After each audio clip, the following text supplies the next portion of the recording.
ሁለት እግሮቿንና አንድ እጇን በግፍ የተቆረጠባት ልጅ ነች።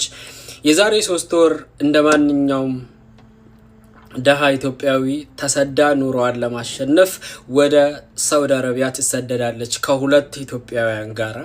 ከዛ በኋላ ዱባይ ትራንዚት ነበር በረራቸው። በዱባይ ትራንዚት አድርጎ ሳውዲ አረቢያ ይደርሳሉ። ከዛን አዙሯት ትወድቃለች። አብሯት የነበሩ ሁለት ኢትዮጵያውያኖች ይጮሃሉ። ከዛን ደላላው ይመጣና ወደ ሐኪም ቤት ይወስዳታል እሷን። ሌሎቹን ደግሞ ወደ የማዳም ቤታቸው ያደርሳቸዋል። እዛው ጋር ነበር የተለያዩት ከሷ ጋር እነዛ ሁለት ኢትዮጵያውያኖች። ከዛን እቺ ልጅ ከ3 ወር በኋላ ሌላ ኢትዮጵያዊት ታገኛትና ሆስፒታል ውስጥ ታወራታለች። ከየት ነሽ? ከዚሁ ትላታለች። ከዛን ሁለት እግሮቿ የለም አንድ እጇ ተቆርጧል። ልጅቷ በቃ ጭንቅላቷ ተነክቷል። ባሏ ጋር ሲደወል ባሏ እነዛ ልጆችን ኮንታክት ለማድረግ ይሞክራል። እነዛም ልጆች እዛ ጋር እንደተለያዩ ነው የነገሩት። ከዛን አሁን ደላላው አልተያዘም፣ ቪዛ ይላክለት አረብ አልተጠየቀም። ሁለት እግሮቿ ተቆርጠዋል፣ እጇ ተቆርጠዋል።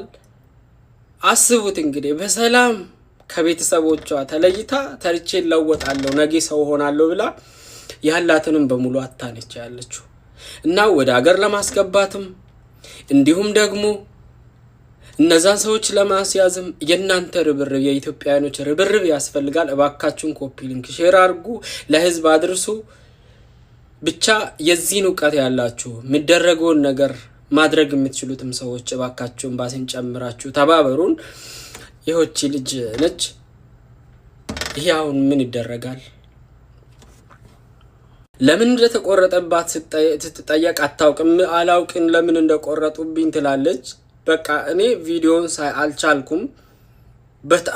በጣም አንጀት ትበላለች።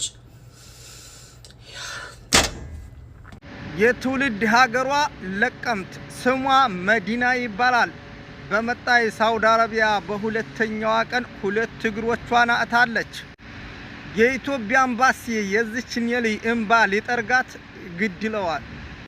ሁለት እግሮቿ እንዲቆረጥ ለሐኪም ቤቱ ማንፈረመለት? ኤጀንሲዋ ነው ወይስ በተሰዋ? ችግሯስ ምንድነው? ሰላም እንዴት ናችሁ? ሁሉ ነገር አማን? ክብሩ ይስፋ እናትና የልጁ። እንግዲህ እንደምታውቁት እኔ ፔጅ መጣ ኤሚ የተባለች እህት አሜሪካን ሀገር ኦልሞስት 22 years ኖራ ኢትዮጵያ ገብታ ህይወት ለመጀመር ብላ ከዚህ ከታሜ ታፒሴሪ ከሚባለው ጋር ፍቅር ይጀምራሉ፣ አብረው መኖር ይጀምራሉ። ሁሉ ነገር አለ። ከዚህ ሀገር ያው አብዛኛዎቹ ኢትዮጵያ ሲገቡ ፎር ጉድ ገንዘባቸውን፣ ንብረታቸውን፣ ሀብታቸውን ይዘው ነው የሚገቡት። ችግር አልነበረውም። አብረው በፍቅር በሰላም ቢኖሩ ችግር አልነበረውም። እቺን እህት ተጠቅሞባት መጨረሻ ላይ የንብረቱ ተካፋይ ምን እንዳትሆን ምንድነው ያደረገው? በእህቱ ስም፣ በአጎቱ ስም፣ በእናቱ ስም ምናምን እንዳለ ታፒሰሪ የሚባለውን ነገር በሙሉ በእነሱ አድርጎ ምንም ያልነበረው እንዲያውም በቁም ማጭበርበር እስር ቤት ገብቶ ፍዳውን ሲበላ የነበረ ሰው ከመሬት አንስታ ሰው ያደረገችውን ደብድቦ አፍኖ ሊገላት ብሎ በስንት መከራ አልቀሳ ከዛ መከራ ውስጥ ወጣ። ሄዳ ብትጠይቅ ማስረጃ የለሽም እያሉ በየጊዜው እያስነቧት መከራዋን ያብላታል። እና እንደዚህ አይነት ወንዶች ጨካኝ ሰዎች ከዚህም በፊት ትዳር ነበረው፣ ትዳሩን ፈቷል።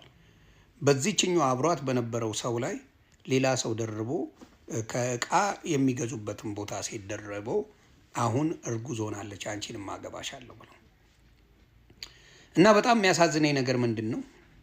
ሴቶችን በመደብደብ ሴቶችን ደብድቦ ንብረታቸውን፣ ምናቸውን፣ ጥቅማቸውን ዝርፍ አድርጎ መጥቶ በስራው ለፍቶ እንዳመጣ በስራው ለፍቶ የሆነ ነገር እንዳደረገ አድርጎ ሰይፉ ሾው ላይ ቀርቦ ዋቴ ሲያረግ ሳይ በጣም አዘንኩኝ። ማንን አስታወሰኝ? መንሱር ጀማልን ያስታወሰኝ። መንሱር ጀማልም እንደዛ ተበጥርቆ ምን ውስጥ እንደገባ አይተናል። አሁንም ኢትዮጵያ ለዚች እህት ኤሚ ለምትባል እህት ፍትህ እንፈልጋለን። ይሄ ሰው አጭበርብሯታል፣ ደብድቧታል፣ ቀጥቅጧታል፣ ገንዘቧን በሙሉ ሙልጭ አድርጎ ዘርፏታል። አሁን ግን በራሱ ስም ንብረቱን ስላላስደረገ ምን ተደርጓል? ምንም የለም ንብረት የለሽም እያሉ ያንገላቷታል። ስለዚህ በዚህ አጋጣሚ እንደው ይህን ቪዲዮ ካየሽ ጠበቃ ሰብለ በጣም እናከብርሽ የምንወድሽ እህታችን ይህን ነገር አይተሽ የእህታችን ጠበቃ ሆነሽ ነገሩን ብትከታተይላት ደስ ይለኛል። ምክንያቱም የእሷ ጠበቃ ከአንዴም ሁለቴ ሳይመቸው ፍርድ ቤት አልቀረበም። በሚያሳፍር ሁኔታ ማለት ነው። እስር ቤት ይገባና ለ5 ሰዓት የማያስሩትም መልሰው ያስወጡታል። በ5,000 ብር ዋስ፣ በ10,000 ብር ዋስ ወዲያ ያስወጡታል። ሁኔታው እንዳለ ነገሩ እንዳለ ያውቃሉ፣ ግን ምንም ሊደረግላት አልቻለም። እና ከዚህ ሰውዬ የምታደርጉት አንድም ነገር ከዚህ ሰውዬ እንዳትገዙ፣ አንድም ነገር እሱ ጋር ሄዳችሁ እንዳታሰሩ። የሴት ደም፣ የሴት ልጅ ጉልበት፣ የሴት ልጅን ነገር በሙሉ ሙልጭ አድርጎ ያደረገ ሰው ስለሆነ አሁንም እናገራለሁ። ተሜታ ፒሰር የምትባል ወንበዴ ሌባ፣ የሴትን ገንዘብ ሙልጭ አርገ ዘርፈ ምንም ሳላረግ እንዲያረኩኝ ብለ ከመሬት ተነስቼ እዚህ ደረስኩኝ ብለ ያጭበረበር ኮራዳ ነህ። ስለዚህ ይህን ሰውዬ በደንብ አርጋችሁ የኢትዮጵያ ሕዝብ በሴት ደም ቀልዶ እዚህ እንደደረሰ እንድታውቁ ብዬ ነው። መንግስትም በዚህ ጉዳይ እንዲገባበት